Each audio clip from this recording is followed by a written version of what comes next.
नमस्कार।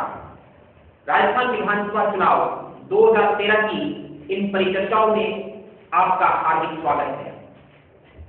आज के इस परिचर्चा से हमारे प्रतिभागी, मैं आपका उनसे परिचय कराऊं। मेरी बाईं ओर है नेशनल यूनिस्ट जमींदारा पार्टी के राष्ट्रीय अध्यक्ष बीडी अग्रवाल साहब। आज आप संघीय विधानसभा क्षेत्र के प्रत्याशी विमला जी के प्रतिनिधि के रूप में भी इस परिचर्चा में हैं। आप अपनी पार्टी के राष्ट्रीय अध्यक्ष के रूप में भी इस परिचर्चा में अपनी बात कहेंगे। आपके साथ श्री सीपी भोबिया, चंद्रपाल भोबिया जी, आप भारतीय राष्ट्रीय कांग्रेस की तरफ से हैं। भारतीय राष्ट्रीय कांग्रेस की इस विधानसभा चुनाव में प्रत्याशी शबनम गोदारा जी के प्रतिनिधि के रूप में आप उनका पक्ष रखेंगे।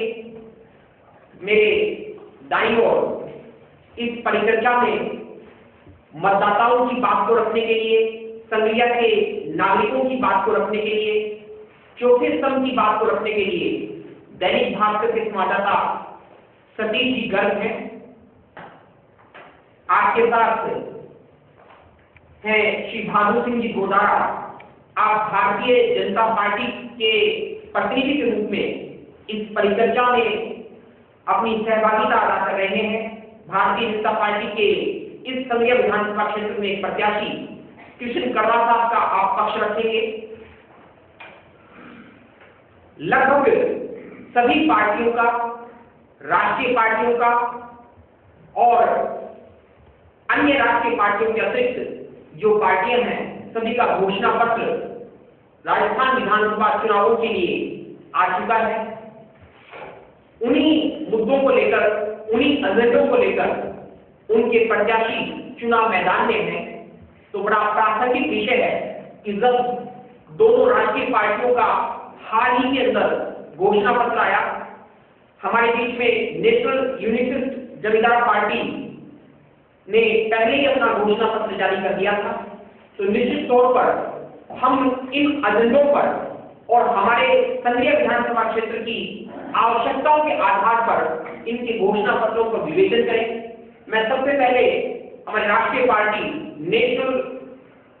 भारतीय राष्ट्रीय कांग्रेस के प्रतिनिधि और शबनम गोदारा के जो संघीय के प्रत्याशी हैं, उनके प्रतिनिधि सीपी भोबिया साहब से निवेदन करूंगा कि आपके घोषणा पत्र में, कांग्रेस के घोषणा पत्र में मुख्यतः कौन सी ऐसी बात है जिससे मतदाता आने वाले 5 सालों के लिए अपनी बातों आपके हाथों में सौंपे। सबसे पहले मेरा सबको नमस्कार।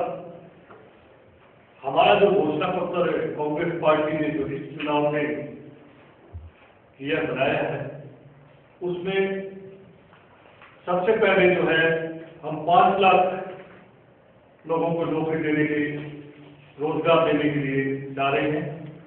और जो आदमी इनकम टैक्स भी भरता है, एपीएल और बीपीएल को 35 किलो गेहूं है, वो हम जो है वो निःशुल्क देने जा रहे हैं। और हमने ऊर्जा के लिए 5 साल में 4550 मेगावाट बिजली का अतिरिक्त पवन ऊर्जा देंगे और 4515 मेगावाट बिजली का पवन ऊर्जा देंगे। हमारा घोषणा पत्र में ये व्यक्त रखा गया है कि हम जो सड़क का जो है वो हमारे प्रदेश से लेकर हर मुख्यालय तक इसको जोड़ा जाएगा। और जो बच्चा 10वीं क्लास में 75% या 70 नंबर जो लेके आता है, उसको छात्रवृत्ति देंगे। और जो सबसे पहले हमारे में जो पेयजल की योजना है, वो हम जहाँ पर फ्लोराइड मुक्त पेयजल योजना, स्वच्छ पेयजल योजना का जो है हमारा कार्यक्रम है, हम गाँव में जो है वो स्वच्छ पानी का सप्लाई करेंगे और लोगों को पानी देंगे। हो गया साहब, ये बातें आपने अपने घोषणा पत्र से पूरे राजस्थान के संदर्भ में कही। हम संघीय विधानसभा क्षेत्र के लिए इस घोषणा पत्र में ऐसी कौन सी विशेष बात है, हम आपसे ये जानना चाहेंगे। संघीय विधानसभा क्षेत्र में सबसे पहले जो कुछ जो हमारी कृषि सरकार की जो कार्य चालू थे वो अधूरे रह गए किसी कारणवश। जो हमारी योजनाएं थी वो लागू थी, पर वो चुनाव आने के बाद आचार संहिता में वो लागू नहीं होती, पूरा नहीं होता। उस काम को हम पहले पूरा करेंगे। जो योजनाएं हमारी लागू की थी, हमारे मुख्यमंत्री अशोक गहलोत के सरकार में कुछ योजनाएं जो है वो उसका अधूरा है वो पूरा करेंगे। और ज्यादा से ज्यादा हम जो है वो पेयजल के बारे में या सड़क के बारे में जो या स्कूल शिक्षा के बारे में या चिकित्सा के बारे में उनको हम जो है वो लगातार लागू करेंगे। बहादुर सिंह जी भोगिया साहब, बहादुर सिंह जी भोदारा साहब, आप भारतीय जनता पार्टी के प्रतिनिधि हैं। भारतीय जनता पार्टी का घोषणा पत्र आज लगभग सभी समाचार पत्रों में प्रकाशित हुआ है। भारतीय जनता पार्टी ने ऐसा कौन सा एजेंडा 5 साल के लिए निर्धारित किया है जिससे मतदाता उनकी तरफ आकर्षित हो? और विशेष रूप से आप अपने उन एजेंडों की बात को, निश्चित तौर पर आप राज्य स्तर की बात करेंगे, लेकिन संग्रिया के लिए विशेष रूप से केंद्रित रखिए। नमस्कार। कृषि सुरक्षा अधिनियम में कृषकों के लिए जो भी फंड पाएगा उनकी सुरक्षा के नियम बनाए जाएंगे। नदियों से नदियों को जोड़ना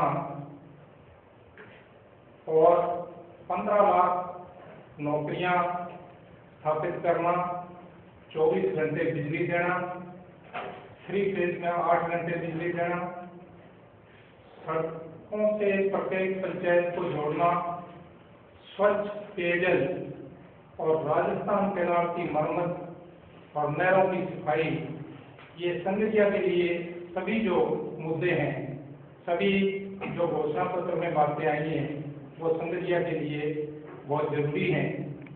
हमारे पूर्व मुख्यमंत्री वसुंधरा जी ने राजस्थान कैनाल का दौरा किया था और जहाँ पर आपके जलंधर के पास गंदा पानी इकट्ठा होता है उसको फिल्टर करके नहर में डालने की योजना बनाई थी। क्योंकि उस टाइम सरकार कांग्रेस की आ गई और उसमें उसके आगे कोई स्टेप नहीं किया। हमारी सरकार बनती है तो वहाँ से उसी को लागू करके स्वच्छ जल के लिए वो प्लांट लगा के और राजस्थान कैनाल में पानी डाला जाएगा। जो गंदा पानी पंजाब से आ रहा है उसकी रोकथाम की जाएगी, नहरों की सफाई की जाएगी, सड़कें प्रत्येक पंचायत तक जोड़ी जाएंगी। वसुंधरा जी ने अभी टीवी में जब सभा थी उसमें भी घोषणा की थी 24 घंटे बिजली देंगी। जो संघीय के लिए ये 8 घंटे 3 फेज में बिजली दी जाएगी। पहले भी हमारी वसुंधरा जी की सरकार में 24 घंटे तक या 20 घंटे तक बिजली मिलती रही है। कई भाई लोग ये भी कहते थे कि बिजली कम आए तो ठीक है, बिल बहुत आ रहे हैं, परंतु कांग्रेस सरकार में बिजली बहुत कम आई और बिल उससे ज्यादा है। साहब, मैं सिर्फ आपके घोषणा पत्र की बात कर रहा हूँ, हम आलोचना समालोचना की बात बाद में करेंगे।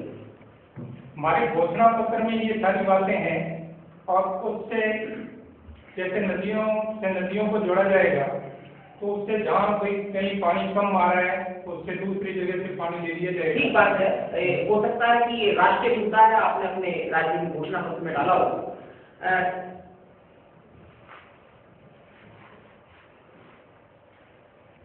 विजय अग्रवाल साहब, आपने बहुत पहले अपना घोषणा पत्र जारी किया, उसमें बहुत से राज्य के संबंध में परियोजनाओं का उल्लेख आपके प्रकाशित घोषणा पत्र में मैंने देखा है। संघीय परिक्षेत्र के बारे में, संघीय विधानसभा क्षेत्र के बारे में आपकी क्या क्या योजनाएं हैं, इनके बारे में जरा। जैसे सबसे पहले तो संघीय के लिए जो पाकिस्तान में बह करके जाने वाला 8,000 क्यूसेक पानी है उसको धनानगर नानगर दोनों जिलों में लेके आया जाएगा, जिसकी डबल डेकर नहर लिबिया और इजराइल की तरफ से बनाई जाएगी। और ये जो नहर का पानी संग्रिया टिब्बी सभी क्षेत्रों में लगेगा। बाकी दोनों जिलों के सभी और जगहों में भी लगेगा, परंतु संग्रिया के अंदर भी समान रूप से लगेगा।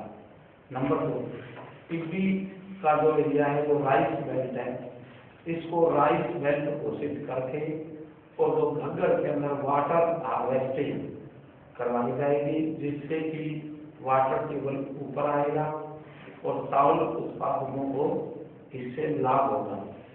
यहाँ पे घग्गर जो आ रही है, घग्गर के शेप नाले में घग्गर पे 8 बांध बनाए जाएंगे, जिसमें प्रत्येक बांध की क्षमता 2 से 2.5 लाख क्यूसेक पानी की होगी। इस क्षेत्र में देसी गेहूं का खूब उत्पादन होता है। देसी गेहूं भी उसी भाव बिकती है और दूसरी गेहूं भी उसी भाव बिकती है, जिसका किसान को कोई भी इंसेंटिव नहीं मिलता है। बासमती चावल जिस प्रकार बेरोक टोक फ्री उसको ओपन OGL में है, ओपन जनरल लाइसेंस, उसके ऊपर कोई लाइसेंस नहीं है, कभी उस पर रोक नहीं है। किसी ने भी आज तक ये ध्यान नहीं दिया कि जो देसी गेहूं है, जैसे 1482 मुख्य रूप से उसको हार्ड व्हीट कहते हैं, अंग्रेज से प्योर व्हीट कहते हैं, जिसका नमूना पास है, जिसमें gluten percentage as compare to दूसरी गेहूं उसमें बहुत ज़्यादा है। उसको एक प्रीमियम क्वालिटी का प्रोडक्ट है। प्रेजेंटली उसका जो भाव है आजकल $527 पर टन का भाव है। तो वो जो गेहूं है उसका भाव 3250 रुपये, यानी 32.5 रुपये किलो उसकी रिलाइजेबल वैल्यू है। उसको मुक्त रूप से खुलवाया जाएगा बासमती चावल के समान। उससे जो इंडिया की महंगाई पे कोई असर नहीं पड़ेगा और गेहूं की वैसे भी बहुतायत में है। अब एक पेयजल योजना कोई भी पार्टी कितना भी क्लेम करे, चाहे हमारे साथी कांग्रेस के भाई ने भी क्लेम किया है और इसी प्रकार बीजेपी के भी भाई ने भी क्लेम किया है कि जो पंजाब से पानी आ रहा है, जो पीने का पानी जो पंजाब से आ रहा है, इस पानी में जो जालंधर के पास रास्ते में जितनी भी फैक्ट्रीज है ये नॉन फैक्ट है। इसके ऊपर कोई ये नहीं है कि भी मैं कह रहा हूँ या ये कह रहे हैं। उसके अंदर टेलरीज लगी हैं, चमड़े के उद्योग लगे हैं, वो सारा का सारा गंद इस पानी में आ रहा है, चाहे वो राज कैनाल हो, चाहे वो ये गंद कैनाल हो, इन दोनों में चाहे बाखड़ा हो। जो अल्टीमेट सोर्स जो पानी का है वो सतलुज है। सतलुज के अंदर मैंने पूरा सतलुज का दौरा किया है, उसके अंदर इतना गंद गंदगी को हटाने के लिए आपको क्या वही मैं बताना चाह रहा हूँ कि उसका कोई इलाज नहीं है। जैसे कि पानी के अंदर अगर पेशाब किया जाएगा, दुनिया में कोई टेक्नोलॉजी नहीं है, केमिकल हटाने की कोई टेक्नोलॉजी नहीं है। आज जो PCP है, पेंटाक्लोरोफिनेट 16 ppm है इस पानी के अंदर, हनुमानगढ़ में तो 23 ppm है। इसके लिए ये कुछ नहीं है, अरावली पर्वत में 248 क्यूबिक किलोमीटर वर्षा होती है और वो इतनी ज्यादा है कि सारा पानी बह के जा रहा है। बात बना हम ये जानना चाह रहे हैं कि आपने कोई इसके बारे में क्या परियोजना बनाई है।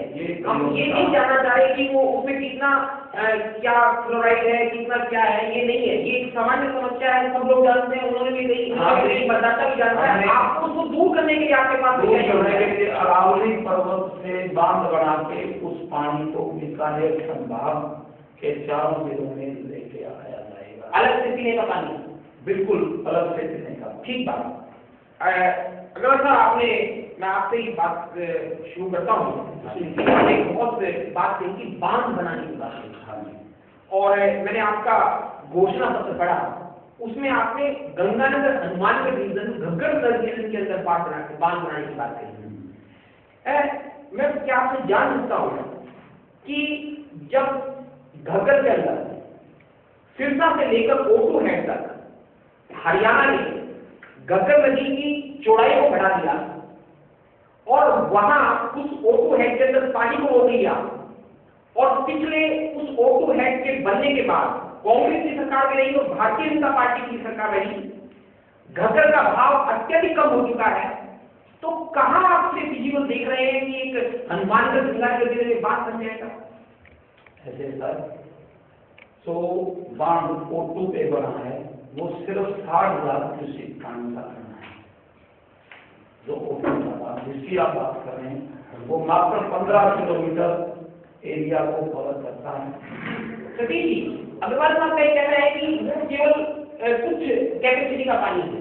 आप सजग संवाददाता हैं, क्या आप बताएंगे या अग्रवाल साहब से पूछेंगे कि पिछले 10 सालों के अंदर घग्गर में भाव की क्या ये पर्याप्त स्थिति है कि यहाँ एक बांध बना लिया जाए? हाँ, बिल्कुल।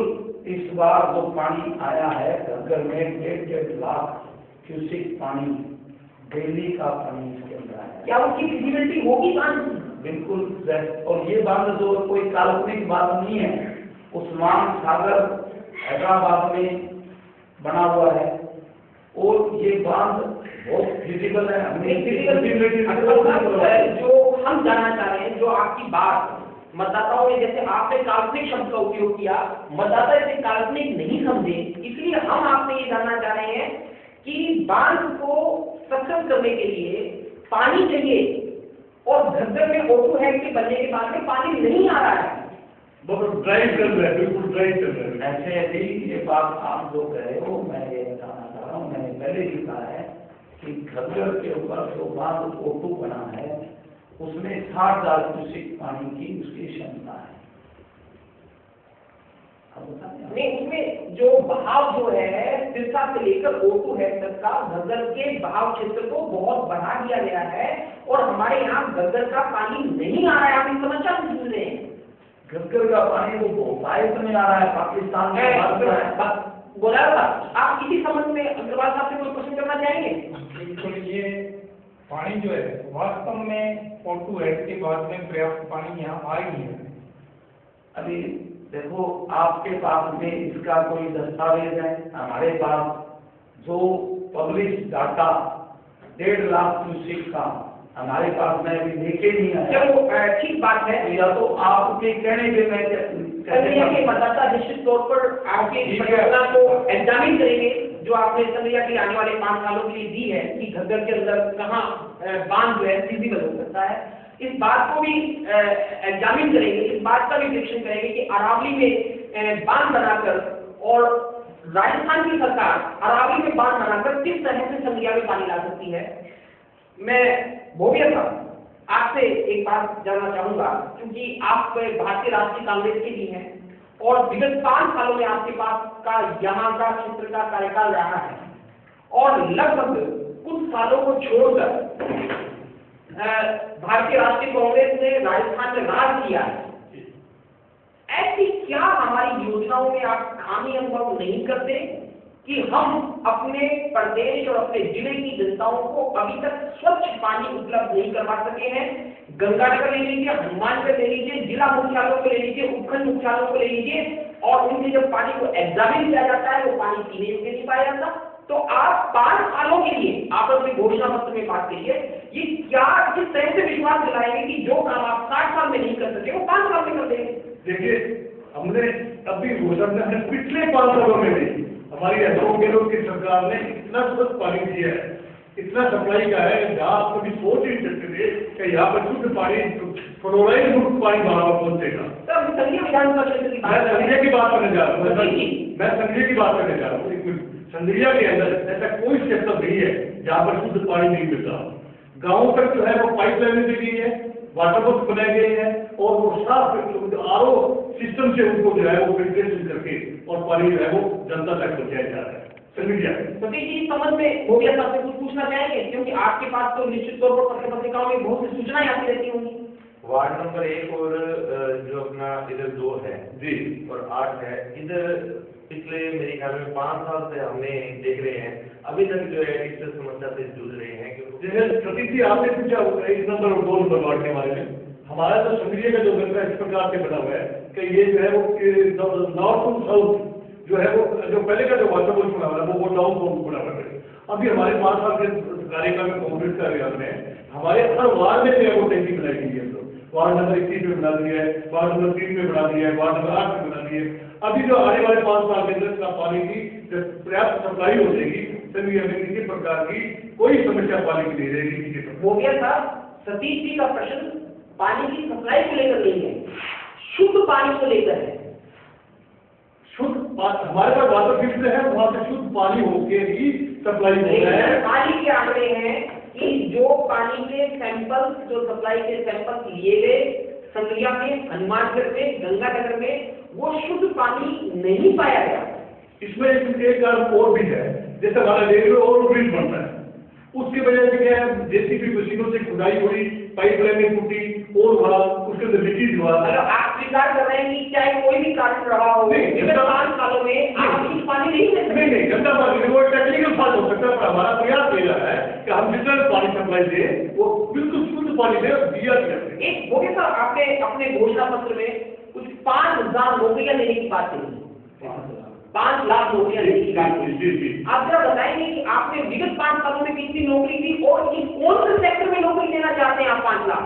देखो, हमारे सरकार ने पिछली बार शिक्षा के अंदर नौकरी दी है, चिकित्सा के अंदर नौकरी दी है। संख्या पूछ रहा हूँ मैं, संख्या तो हमारे पास 40,000 की कभी निकली हुई है। कुल संख्या पूछ रहा हूँ कि आपने कितने लोगों को हमने आपका दावा था टोटल रोजगार जो है, टोटल रोजगार जो है जो नियुक्ति की है हमारी सरकार ने, वो तकरीबन 1 लाख के ऊपर 2 लाख के बीच में दे चुके हैं। क्या आपने पर्याप्त संख्या में लोगों को रोजगार दे दिया?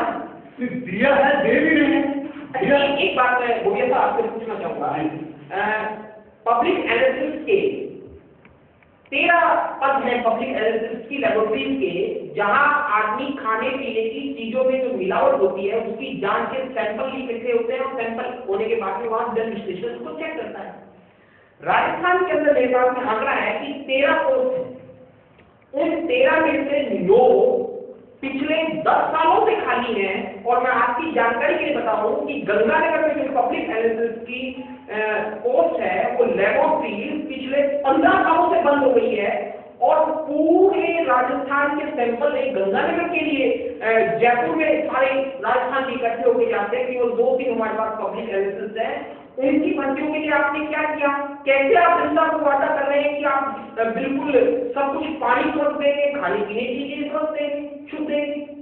आपने लेबोरेटरी के बारे में बताया ना, लेबोरेटरी के अंदर हमारे मुख्यमंत्री मोदी ने हमेशा किया और उन्होंने कोशिश भी की कि गंगानगर में आप बताइए ना क्या प्रयास किया, 5 सालों में क्या किया? तो आप 15 साल की बात कर रहे हो ना? मैं पिछले 5 सालों को बता आपने अभी बात कर 15 साल 15 साल का बता दीजिए आप। तो 15 साल में 5 साल हमारे पास बीजेपी के राजनीति को था। मैं पिछले 5 सालों की बात कर रहा हूँ कि आपने क्या किया शुद्ध के लिए? आपने 15 साल की बात की।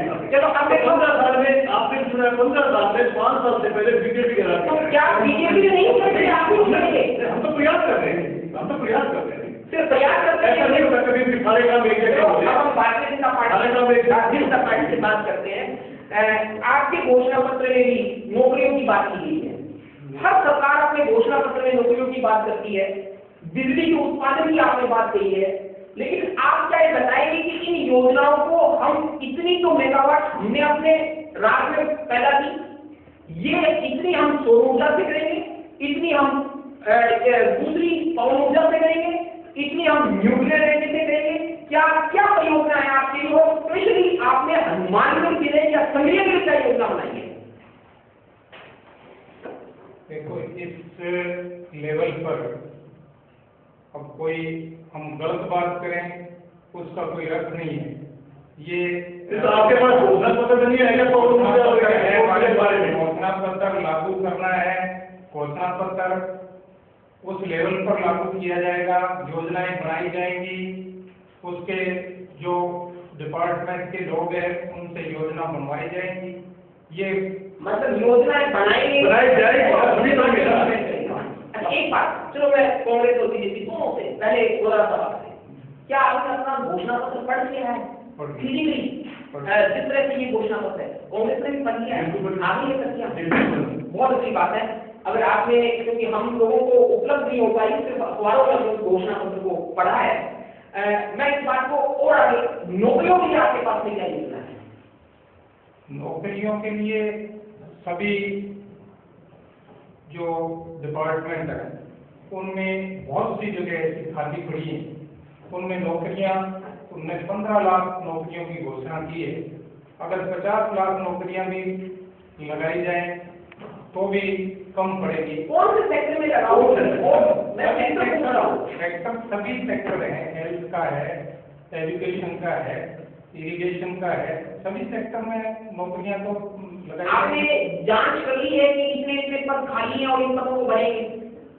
बिल्कुल, मतलब सभी पद खाली जो है वो भरे जाएंगे। तो वो टोटल 15 लाख ही टोटल 15 लाख 3 लाख नौकरियां लगभग हर साल दी जाएंगी, तो 15 लाख नौकरियां। आपने शिक्षा के संबंध में आपका एक उद्बोधन बार बार सुनने को मिलता है और वो ये होता है कि आप कृषि विश्वविद्यालय हनुमान में स्थापित करेंगे। क्या आप संविदा से चुनाव लड़ रहे हैं? आपकी पत्नी विमला देवी संविदा से चुनाव लड़ रही है। क्या ये कृषि विश्वविद्यालय स्वामी केशवानंद की श्रद्धांजलि के रूप में या अधिकार के रूप में हनुमानगढ़ की बजाय संविदा का अधिकार नहीं से है कि कोई भी चीज एक प्रॉपर जगह पे चली जाएगी। हनुमानगढ़ के अंदर, इसके अंदर जो जमीन है वो 440 बीघे कम से कम चाहिए एक तक, जो हनुमानगढ़ के अंदर 2 या 3 जगह पे उपलब्ध है। रेडी की जो बीज धारण है सरकार का, उसके पास में 700 बीघे जमीन एक तक उपलब्ध है। इसलिए हमारी जयदेव साहब से बात हुई थी पहले कि भी ये आप जगह दे देंगे। जो धर्मेंद्र राठौर बीज निगम के अध्यक्ष थे, उन्होंने ये कहा था कि मैं तो अगर सीएम साहब कहता है तो कल लिख के देंगे और ये मैं करवा दूंगा। पूरा करने का संग्रिया में ये इतनी जमीन कोई भी एक तक उपलब्ध नहीं है। ये जमीन न गंगानगर में उपलब्ध है, ये जमीन मात्र और मात्र हनुमानगढ़ में या सूरतगढ़ में उपलब्ध है और कहीं पे उपलब्ध नहीं है। इसलिए हमने हनुमानगढ़ के लिए राज्य सरकार को हमारा प्रपोजल दिया हुआ है। ये प्रपोजल आपने हनुमानगढ़ के लिए दिया है। कांग्रेस से एक बात, क्योंकि जमीन की बात आई, कांग्रेस ने भूमि अधिग्रहण बिल की बार बात जो है उसको संशोधित किया है और उस संशोधन के बाद कांग्रेस के एक इसके लिए जो समिति बनी उसने सीलिंग सीमा में परिवर्तन की बात कही है। कांग्रेस सीलिंग सीमा में क्या परिवर्तन की ओर बढ़ रही है? ये घोषणा पत्र में आपने मतदाताओं को आश्वस्त कर दिया है कि हम सीलिंग को पुनः संशोधित करने जा रहे हैं या नहीं करने जा रहे हैं? देखिए, ये बिल्कुल एक भ्रम था, लोगों को गलत अफवाहें थी। सीलिंग का कोई बात नहीं थी किसी प्रकार की। हमारी सरकार ने जो भूमि अधिग्रहण की थी वो ये था कि किसानों के अंदर भूमि ली जाएगी तो वो ली गई, उसको 4 गुना या 5 गुना रेट दिया जाएगा और उससे कोई ऐसी गड़बड़ नहीं। अग्रवाल साहब, आप इस समझ में कुछ पूछेंगे गोविया साहब से? मैं ये कह रहा हूँ, आप जो कह रहे हैं ये भूमि अधिग्रहण कोई और चीज है, जो सामने पूछी है वो बात है भूमि सीलिंग का हमारे पास कोई किसी प्रकार की कोई घोषणा नहीं थी, नहीं घोषणा नहीं है तो बिल भी पास हो चुका है। लोग वो एक काफी भाई तो विरोधी पार्टी वो बिल्कुल एक ये तो ऐसी कोई मतलब नहीं है। कांग्रेस सरकार का ऐसा कोई मुद्दा नहीं है। आप ये सीलिंग के, जहाँ तक मैंने उस बात को पढ़ा है उसमें ये है कि आम व्यक्ति, जो छोटा व्यक्ति है जिसके पास में जमीन नहीं है, उसको जमीन उपलब्ध करवाई जाए, इसलिए सीलिंग किया। मैं तो आपसे सीधी सी बात पूछ रहा हूँ कांग्रेस के प्रतिनिधि के रूप में कि आप वर्तमान सीमा है आम व्यक्ति को जमीन दिलाने के लिए, उसके हक में सीलिंग सीमा को घटाना चाहते हैं, कितना रखना चाहते हैं, बढ़ाना चाहते हैं? सीधा बिल्कुल, इसमें कोई घटाने का कोई प्रावधान नहीं है, सबको कोई किसी प्रकार का मकसद नहीं है। जो जिसके पास भूमि है उसको भूमि देने का, भूमि भूमि कहाँ से लाएंगे? भूमि बहुत बड़ी सरकार है। एक चीज और बताएंगे आप कि आपने कांग्रेस काल के अंदर, देखिए आप वर्तमान में सत्ता बनी पार्टी है, इसलिए आपको इन सवालों का भी जवाब देना पड़ेगा। बहुत खुली छूट दी 90 ये संशोधन करके कि आए कोई भी कॉलोनी काटे, कृषि भूमि को खत्म करे। कांग्रेस सरकार ने 5 साल के अंदर उपजाऊ कृषि भूमि की क्षेत्र को बढ़ाने के लिए क्या किया और क्या करेंगे, जिससे उपज बढ़ सके, जिससे खाद्यान्न बढ़ सके, जिससे हमारे जो हरित क्रांति है वो जारी रह सके। कृषि भूमि उपजाऊ के लिए तो सरकार जो अनेक प्रकार की योजना ला रही है, पानी के लिए ला रही है, वो भी ला रही है, उसको उपजाऊ का मुख्तलिफ उपजाऊ का राइट पे आप उसके लिए कर जा रहे हैं। मैं ये पूछ रहा हूँ कि आप जो हम तो ये देख रहे हैं कि आपने बहुत 90 में संशोधन करके प्राइवेट कंपनी, प्राइवेट लोगों को, निजी लोगों को खूब कलोनियां काटने की छूट दी कि हम बहुत सरल बना रहे हैं प्रक्रिया को, एनक्रोचमेंट कर लीजिए, उसका हम सरलीकरण कर देंगे, उसका नियमितीकरण कर देंगे। इसके बारे में आपने क्या किया? क्या ये पिछले 5 साल में किया वही अगले 5 साल में करते रहेंगे, या इसमें कुछ नीति में बदलाव किया है घोषणा पत्र में? घोषणा पत्र में ऐसा कोई बदलाव नहीं है, वही नीति जारी रहेगी। लोग कृषि भूमियां खत्म होती रहे, कृषि कॉलोनियां काटते रहे, ऐसा कोई मतलब नहीं है कि सरकार का कृषि भूमि को की जाए, उसमें तो जो है मैं घोषणा कर रहा हूँ कि कृषि भूमि को बढ़ाने के लिए जो अरेबल लैंड है उसको बढ़ाने के लिए आपने क्या योजना आपके घोषणा पत्र में बनाई है, हम ये जानना चाहते हैं। कि जैसे ये पूछा है सरकार ने कि आप कॉलोनियां काट के और कृषि भूमि को कम कर रहे हैं, ठीक है, कोई बात नहीं, आप उस अरेबल लैंड को, कृषि भूमि को बढ़ाने की आपकी क्या योजना है ये बताया जाए। और आपने कहा कि आपके पास में, सरकार के पास में कृषि भूमि के लिए काफी जमीन खाली पड़ी है, तो कितनी जमीन खाली पड़ी है हमें वो बताया जाए। देखिए ये तो अभी आखिर में खाली पड़ी है तो नहीं दे सकता। तो अंतिम सवाल कांग्रेस, आपने पिछला लोकसभा चुनाव जी परमाणु ऊर्जा के मुद्दे पर लड़ा, और आप इस एजेंडे के अंदर भी, इस घोषणा पत्र के अंदर भी ऊर्जा के स्रोत बढ़ाने की बात कर रहे हैं। आपने कितने परमाणु ऊर्जा के संयंत्र इस देश में या इस प्रदेश में या संघीय परिक्षेत्र में स्थापित कर दिए? देखिए बिजली के बारे में, ऊर्जा के बारे में तो आप हमारे को चैलेंज नहीं करने का, जिसलिए हमारे सरकार हमारी ऊर्जा, हमें ऊर्जा 24 घंटे मिल रही है, नहीं, ये प्रश्न नहीं है। प्रश्न ये है कि आपने ऊर्जा के उत्पादन को बढ़ाने के लिए परमाणु ऊर्जा से संबंधित कितने संयंत्र इस देश में या इस प्रदेश में या इस संघीय विधानसभा क्षेत्र में स्थापित कर दिए? देखिए सबसे बड़ी चीज तो करता है कि कांग्रेस सरकार के राज में, जो किसी भी सरकार के राज में अधिकतर तरीके से विभागी नहीं किया जाता। सर मैं ऊर्जा की बात कर रहा हूँ, उसमें देखो एक बात, उसमें ऊर्जा भी है। चलो आप इस प्रश्न का जवाब नहीं देना चाहते नहीं, मत दीजिए, मुझे एक प्रश्न का जवाब दे दीजिए कि विगत 5 साल में किए गए कार्यों से जो आपने संघीय विधानसभा क्षेत्र में कहा, उसके आधार पर आप जनता के बीच में जान सकते हैं कि आपने पर्याप्त विकास कार्य किया? बिल्कुल जा सकते हैं। हमारे पास देखो, हम अपना मुद्दा देंगे आज हमारे पास एक कांग्रेस के पास भी मुद्दा है जो जनता के बीच जा रहे हैं, और इतनी योजनाएं जो सरकार की योजनाएं हमने लागू कर भी बात नहीं कर रहा, मैं संघीय विधानसभा क्षेत्र में किए गए विकास कार्यों पर आप अपनी मोहर बना रहे हैं। कांग्रेस की सरकार भी उसका मोहर बना रहे हैं।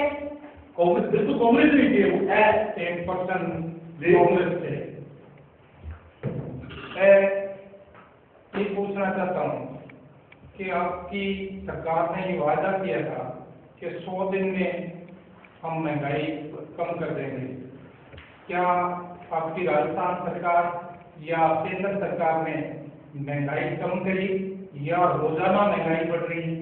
देखो वो तो आप भी आपने देख रहे हो, महंगाई तो पहले भी सरकार में बढ़ी है, महंगाई जैसी कोई बटन दबाने से कम होती नहीं है, क्या महंगाई बटन दबाने से कम हो जाएगी? सरकार का प्रयास नहीं है, कांग्रेस सरकार का प्रयास करेंगे, कांग्रेस सरकार का प्रयास हमेशा यही रहता है, ये प्रयास है कि ये महंगाई का मुद्दा कोई नहीं लेके जा, महंगाई का मुद्दा आपके पास नहीं है, महंगाई है वो बिल्कुल कंट्रोल में है, ऐसी कोई महंगाई नहीं है, समय बिल्कुल रहती है, कोई दाद हुई है, सब सही है, बिल्कुल नहीं है, महंगाई पेट्रोल में है, एक ही तरफ से सब कुछ सही है। अब आप बता दीजिए कि आपने अपने घोषणा पत्र में एक बात कही है कि आप सारी नदियों को जोड़ देंगे, तो राष्ट्रीय मुद्दा है।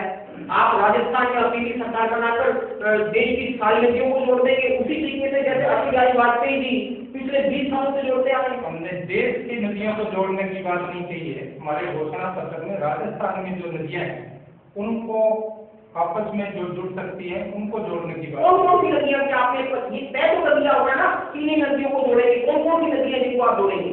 नदियां तो तय की जाएगी कौन सी जुड़ने वाली है। मतलब अभी केवल कल्पना में कर रहे हैं कि संगरिया में बहुत सी नदी है, कोटा में भी है, इधर भी इन सबको जोड़ देंगे, कल्पना की बात है। कल्पना की नहीं, जो वास्तविक है वो जुड़े योजनाएं बनेगी और फिर इम्प्लीमेंट होंगी और शायद उन्हीं योजनाओं के आधार पर आप अगले चुनाव का घोषणा पत्र जारी करेंगे। अग्रवाल साहब, बिल्कुल संक्षिप्त में आप संघीय विधानसभा क्षेत्र के अंदर निर्णायक एक बिंदु कि जो हम 5 साल के अंदर, मैं ज्यादा घोषणाओं की बात नहीं कर रहा, एक बिंदु की मैं अगर जीता, हमारा प्रत्याशी जीता तो संघीय में एक बड़ा काम ये कर देंगे। हम जो मैंने बताया कि पाकिस्तान में बह के जाने वाला 8,000 क्यूसेक पानी को ला करके लिंक चैनल जो बनी हुई है उससे लोहगढ़ तक जाके इंदिरा गांधी नहर में मिला के इस पूरे इलाके में पानी लेके आएंगे। अग्रवाल साहब, जो आप ये पानी, पाकिस्तान के पानी के बहाव की बात कर रहे हैं, ये भारतीय संविधान के अंतर्गत अंतरराज्यीय मुद्दा है। केवल राजस्थान में आप यदि किसी सरकार भी बना ले और किसी सरकार को समर्थन भी दे दें तो भी केवल उसके मुद्दे पर नहीं हो सकता। इसके लिए क्या नीति तय की, कैसे पंजाब से बात करेंगे, कैसे हरियाणा से बात करेंगे, कैसे सेंटर से बात करेंगे, ये हरियाणा और राजस्थान। एक मिनट, जो हुसैनी वाला बांध है वो बांध राजस्थान की रकबा राज की जमीन पे बना हुआ है। ये पानी बह के हुसैनी वाला के 4 दरा उनसे जा रहा है, उसको रोकना, जहाँ से अभी 15 किलोमीटर नहर डैमेज है, जो गंगा कैनाल डैमेज है, वो टुकड़ा तो इन दोनों पार्टियों से बनानी, जो बाईपास करके उसको जोड़ रखा है। 15 किलोमीटर का टुकड़ा न बीजेपी से बना, 1971 से डैमेज है। उस और जो पानी है जो पाकिस्तान में जा रहा है, पूरा का पूरा पानी राजस्थान का है।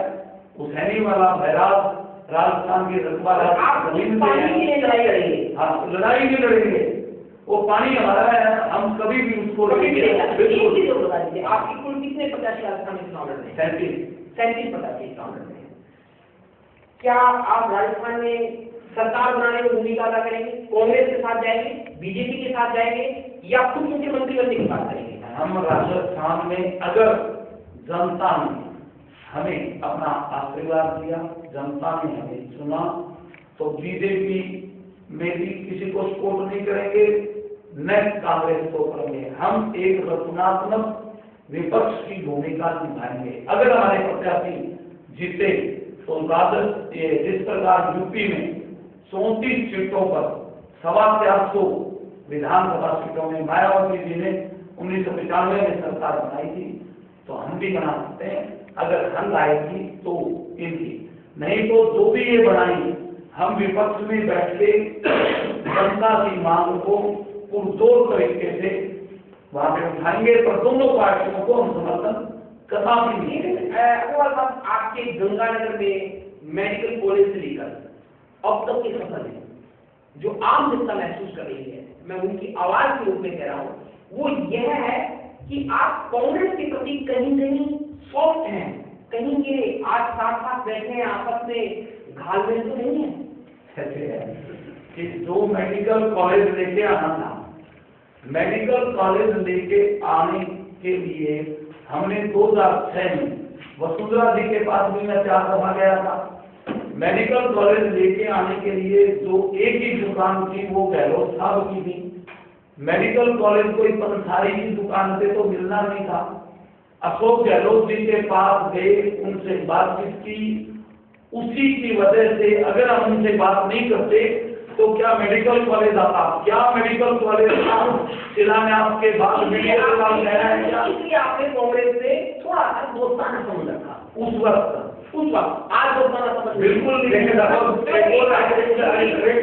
देखो, बीजेपी का जो मैं पहले के लिए हम समर्थन करेंगे, आपका कर सकते हैं नहीं हमारा कर, लेकिन जरूर नहीं करेगा, आपको जरूरत नहीं पड़ेगी। चलो परिचर्चा और हमारे बीच में आज बहुत मंजे हुए प्रतिनिधि थे, लेकिन समय की हमें अवधि और परिसीमा को दोनों को ध्यान में रखना है।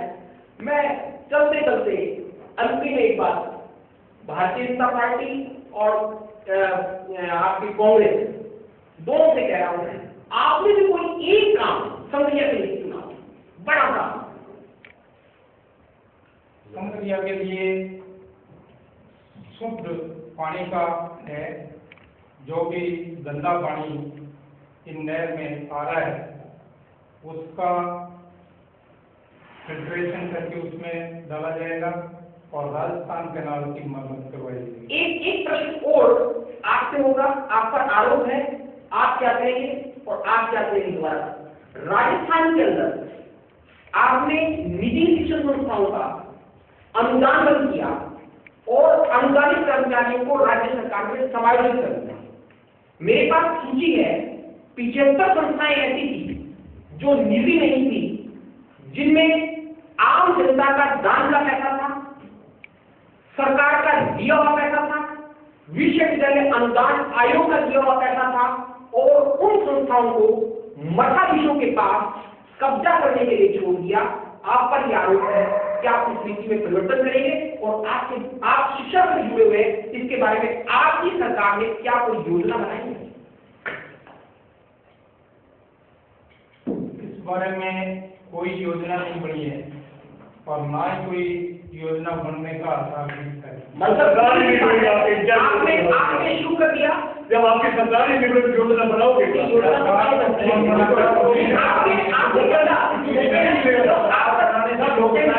इसको मौके कि कांग्रेस और बीजेपी इसको मौके मिलेगा। कांग्रेस और बीजेपी दोनों का इस बात के लिए कॉम्बिनेशन है कि लोगों की दान की जगह और सरकार का पैसा लगी हुई राजस्थान की 75 और 76 संस्थाओं पर मठाधीश कब्जा करके उन संस्थाओं को अपनी निजी संस्था रखेंगे और उनकी संपत्ति को खुद करते रहेंगे। इसमें आप दोनों अभिलाष आप कुछ कहना है? जमींदार पार्टी ने निजी शिक्षण संस्थाओं से आपस में बातचीत करके क्या चीज इन्होंने की है उसका समाधान हमने स्पर्शक नंबर 20 को डाला है। इसका निराकरण हम इनकी समस्याओं को कराएंगे। ये आर्थिक सहयोग की निर्धारण की बात है। इसमें बिल्कुल आपने अध्यापकों की शैक्षणिक योग्यताओं से बातचीत कर इनकी अन्य कठिनाइयों की बात नहीं कर रहा हूँ। राजस्थान में दो तरह की संस्थाएं थी, एक तो सरकार चला रही थी, एक निजी व्यक्तियों की संस्थाएं थी, लेकिन सब एक कानून से द्वारा हो रही थी, society registration act, non government education institution act से। आपने उन संस्थाएं जो सरकार से अनुदान प्राप्त थी, वो अनुदान सरकार का पैसा उन्हें लग रहा था, उसके अंदर विश्वविद्यालय अनुदान आयोग पैसा दे रहा था, आपने वो सब बंद कर दिया, उनको उन लोगों के जो ऊपर काबिल थे उनके हवाले छोड़ दिया। इसके बारे में क्या आपने इस बारे में कोई बात का इस बारे का नहीं पता है, और जब हमारी कोई सरकार आएगी तो हमने इसमें बताया है कि बातचीत करके समाधान करेंगे। धन्यवाद। दूसरी बात, एक बात मेरा भी एक पसंद है दोनों पार्टियों से कि जैसे बीजेपी ने कहा 15 लाख नौकरी देंगे, पहले जब वसुंधरा जी की 5 साल सरकार रही थी, जब आपने 10 लाख नौकरियों का वादा किया था, उस वक्त आपने कितनी नौकरी दी वो मेरे पास डाटा है, आप वो बताएंगे। इसी प्रकार आपने भी पिछले घोषणा पत्र मेरे पास है, 10 लाख नौकरियों का वादा किया था, आपने कितनी नौकरियां दी ये मुझे बताया जाए, नहीं तो मैं बताता हूँ। देखो सर, हमने तो 5 साल में जो नौकरी का वादा किया था वो तकरीबन उसको पूरा करने। चलो, आपने 10 लाख का वादा किया था, 52,800 नौकरियां दी हैं। आपने 10 लाख का वादा किया था, 86,000 नौकरियां दी हैं। बोलो क्या कहना चाहते हो? जितनी भी नौकरियां दी और जितनी भी वैकेंसी निकाली उनमें ना तो कोई कोर्ट केस हुआ ना कोई हो, वो फेयर दी थी।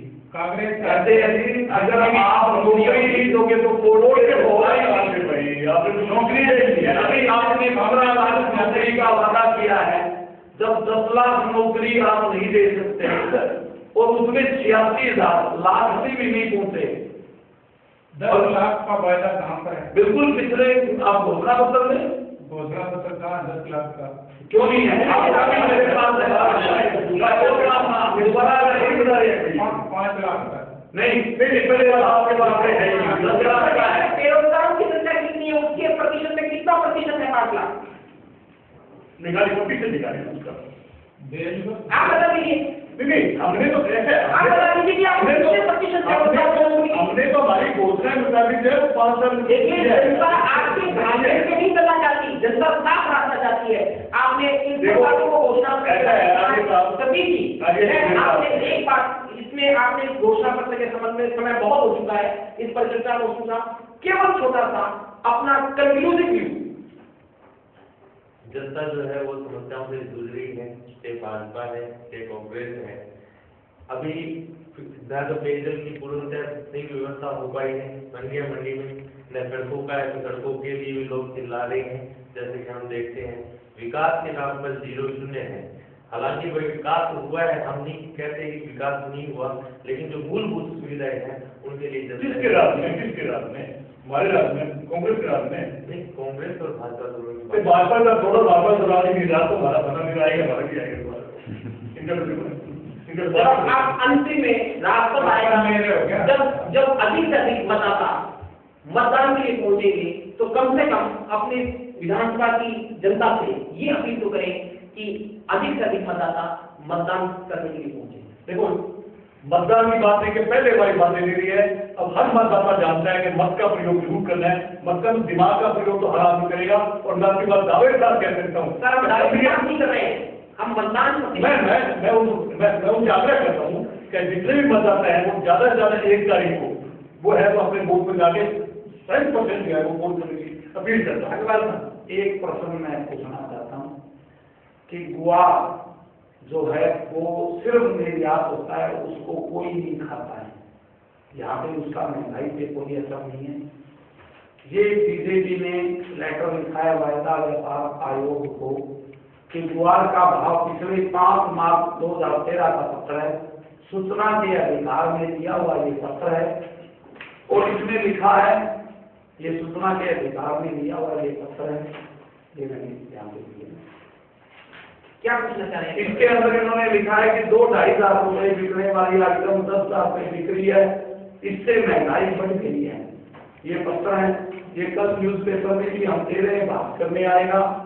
और इसी प्रकार कांग्रेस के जो डॉक्टर चंद्रभान जी ने हनुमानगढ़ में वो भी न्यूज़पेपर में छपा था कि 11 अप्रैल को कि गुआर 1500 बिकने वाली आइटम है, इसके ऊपर इससे महंगाई बढ़ती है।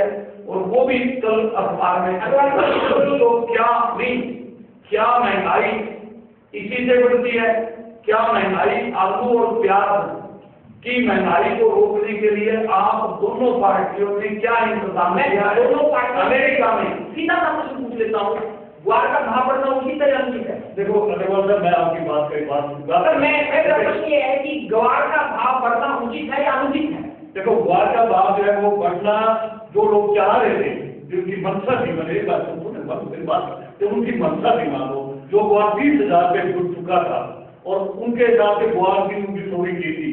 आज देखो गुआर का डाउन रेट है, उसकी मजबूरी और पूरी नहीं पड़ती है, गुआर का भाव आना चाहिए। आपका क्या विचार है? गुआर का भाव बढ़ना तो उचित है, पर मैं अग्रवाल साहब से एक प्रश्न पूछना चाहता हूँ कि गुआर 30,000 वाला 5,000 क्यों दिख रहा है? 30,000 वाला 5,000 इसलिए बिक रहा है कि दो महीने अभी निर्यात बंद करके जो कांग्रेस ने केंद्र सरकार ने छोड़ा और उसका निर्यात अब खुला है, जो उसलिए 2 महीने बंद करने का एमसी टैक्स ने बंद किया, एमसी टैक्स से बाहर निकाला। और आपकी पार्टी ने ये पत्र लिखा कि ये 2-2.5 हजार बिकने वाला है, दोनों पार्टियां मिली, ये पत्र है, ये सूचना के अधिकार में लिया गया। अग्रवाल साहब से बहुत करना चाहता हूँ इस बात में कि 2-2.5 महीने आपकी कब पूरी होगी? आप 10 से कह रहे 2-2.5 महीने, वो तो सरकार बढ़ाती जा रही है। नहीं, आप तो कह रहे गुआर बढ़ने का बात करें 2-2.5 महीना, 2-2.5 तो सरकार तो 2-2.5 महीने की जमीन तो अभी नहीं, एक मिनट बात सुनो। पहली बात तो ये कि हमने 5,000 रुपए का रेट निधि, पहले एक मिनट मेरी बात सुनो। हमने 5,000 रुपए का रेट निजी स्तर पे रखा है। आप पहले बताएं कि कौन सी आइटम है आपकी जो 5,000 रुपए का रेट है, पहले तो ये बताइए। आप 1 मिनट, 5,000 रुपए के रेट में किसानों से परिचर्चा करके फिर रखा है, हमारे पास में मिनट है। एक, अगर सरकार गिराएगी तो सरकार के हाथ में नीति है। सरकार ने पहले 2 महीने बंद किया, फिर उसके बाद में 15 दिन बंद किया, फिर सरकार ने 2 महीने फिर बंद किया। अभी 10 तारीख को यानी 10 अक्टूबर को, हमारे पास तो सारी चीज है, 10 अक्टूबर को निर्यात खोला गया है, जहाँ पे निर्यात ज्यादा होता था। अग्रवाल साहब, कहने का मतलब ये है कि आप ज्वार का भाव बढ़ाने में लगे हुए हैं, सरकार आपसे खेल रही है। आप बिल्कुल, सरकार के नीचे गिराना चाहती है, बीजेपी का अंदर गिराना चाहती है, बीजेपी का अंदर। मैंने लेटर दिया है, आप उस सभी मतदाताओं से अपील करता हूं कि 1 तारीख को सभी अपने मत का प्रयोग करें। कोई भी मत का प्रयोग करने से वंचित न हो, इस बात का भी ध्यान रखें। सभी मतदाताओं से मेरा आग्रह है, निवेदन है कि अपने पोलिंग बूथ पर जाकर निष्पक्षता से अपना वोट जो है दान करें। अग्रवाल साहब, सभी मतदाताओं से मैं अपील करता हूं कि मत एक बहुमूल्य चीज है, इसलिए लोकतंत्र को अगर कायम रखना है और लोकतंत्र को मजबूत रखना है तो प्रत्येक मतदाता अपने मत का इस्तेमाल करे और अधिक से अधिक संख्या में वोट कास्ट करें। धन्यवाद। आज की परिचर्चा सभी पार्टियों के घोषणा पत्र पर थी। निश्चित तौर पर हम इसको अवधि परिसीमा में बांध नहीं पाए, लेकिन ये परिचर्चाएं उसी विश्वास और उसी आत्मसात और उसी निष्पक्षता के साथ हम एक दूसरे से जुड़े रहेंगे, इस आशा के साथ मैं मेरी परिचर्चा की टीम के सदस्य अनिल डिजिटल स्टूडियो, विद्यासागर संग्राम और सरिया केबल नेटवर्क सभी का धन्यवाद करते हुए पुनः मिलेंगे। धन्यवाद।